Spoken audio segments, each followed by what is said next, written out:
Hi everyone, I'm Dina with Mills Family Gardening, and in this video I would like to talk about the hardening off process.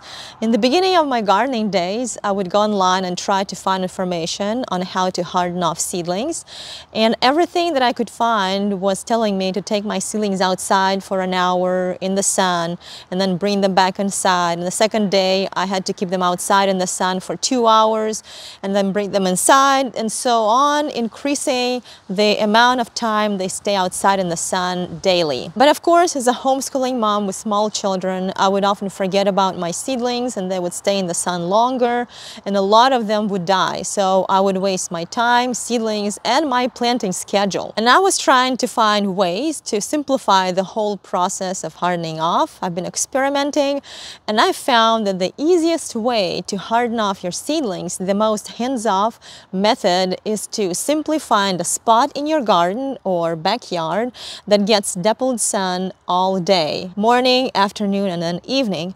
And this is the spot that gets dappled sun all day. And you can see that I have a big collection of seedlings here. The other day we had a big heavy rain that pushed a lot of seedlings down, like these tomato seedlings got pushed down, but that's okay. When I plant them in the ground, I'll make sure to plant them straight, but the pepper seedlings look great.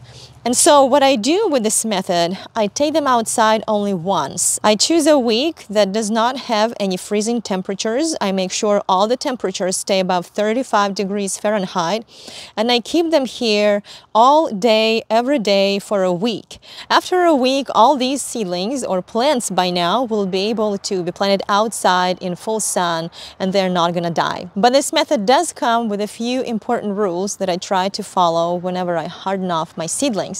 First of all is be mindful of freezing temperatures. Whenever I know the temperature is going to be below 35 degrees Fahrenheit, I make sure to bring the seedlings in the garage or in the house, and then if the temperature goes up again the next day and stays pretty warm, then I take them outside again. That's what I had to do last year.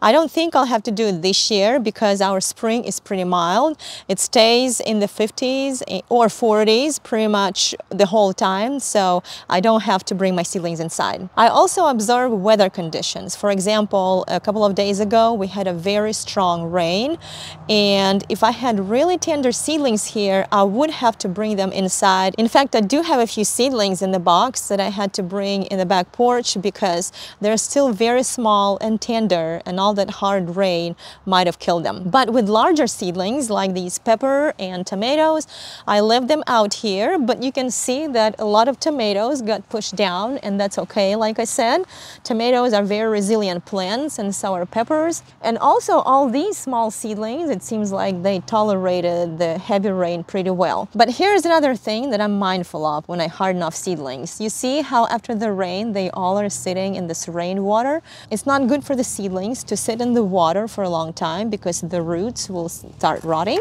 So I do make sure to pour out the water. For that, I'll have to take out all these little seedling plugs out of the tray and then just pour out the water, or you can always collect water somewhere in a container and then use it to water your garden plants, because rainwater is the best water to use for your garden. Also, when I know that we're going to have a very strong wind, I make sure to protect my seedlings, either cover them or maybe bring them in the back porch or garage. The last rule that I try to follow is I try to plant my seedlings outside in the evening. That way they will have a whole night to get used to their new place and environment. And this is the easiest way that I have found to harden off our seedlings. I recommend this way to all my gardening friends. But if you know of a better way to harden off seedlings, please let us know. I would like to try it.